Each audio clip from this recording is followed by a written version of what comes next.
আসসালামু আলাইকুম। ওয়ালাইকুম আসসালাম ওয়া রাহমাতুল্লাহি ওয়া বারাকাতুহু। তো কি অবস্থা? আজকে তো দেখতেছি অনেক টাকা গুনতেছেন। আলহামদুলিল্লাহ ভালো। কাম কাজ কি ভালো চলতেছে নাকি? জি ভাই আলহামদুলিল্লাহ ভালো ইনকাম ভালো চলছে। হইতেছে? হুম? ইনকাম ভালো হইতেছে? জি ভাই আলহামদুলিল্লাহ।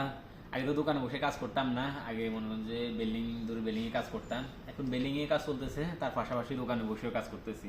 এই দেখেন এগুলো সবগুলো আজকের ইনকাম। দেখছেন?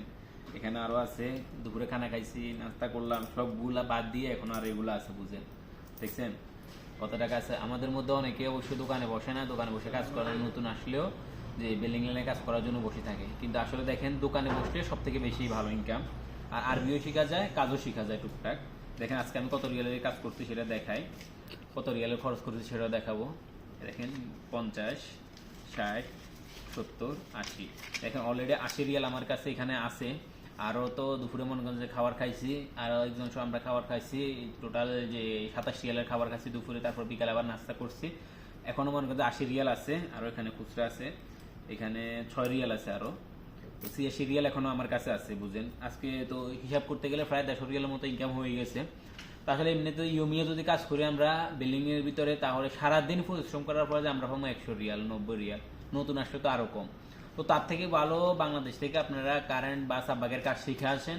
শিখে আসার পর যায় এরকম একটা মহলের ভিতরে বসবেন, দোকানের ভিতরে, যেটার ভিতরে কারেন্টের প্লাম্বারের সামান বিক্রি হয়, এরকম একটা দোকানের ভিতরে বসবেন, ভালো একটা টাকা ইনকাম করতে পারবেন। আরবি আরবি ভাষা শিখতে পারবেন, কাজ করতে পারবেন, টাকা ইনকাম হবে। আর কাজগুলো কিভাবে করে সেটারও একটা আইডিয়া চলে আসবে, যে সৌদি আরবের কাজে বাংলাদেশের কাজে তো অনেকটা তফাৎ আছে। তবে কাজ যারা জানা আছে তাদের জন্য এটা কোনো বিষয় না, তারা দেখলেই বুঝতে পারে যে এই কাজটা কিভাবে করতেছে। কারণ আমি নিজেও বাংলাদেশ থেকে কাজ শিখে আসি নাই, আমি সৌদি আরব আসার পর কাজ শিখছি। তো আপনাদের কাছে একটাই রিকোয়েস্ট, আপনারা যারা নতুন সৌদি আরবে আসবেন তারা অন্তত দোকানে কিছুদিন বসার পর দেখবেন ভালো টাকা ইনকাম করতে পারবেন। আর বাসাও আলহামদুলিল্লাহ ভালোই শিখতে পারবেন।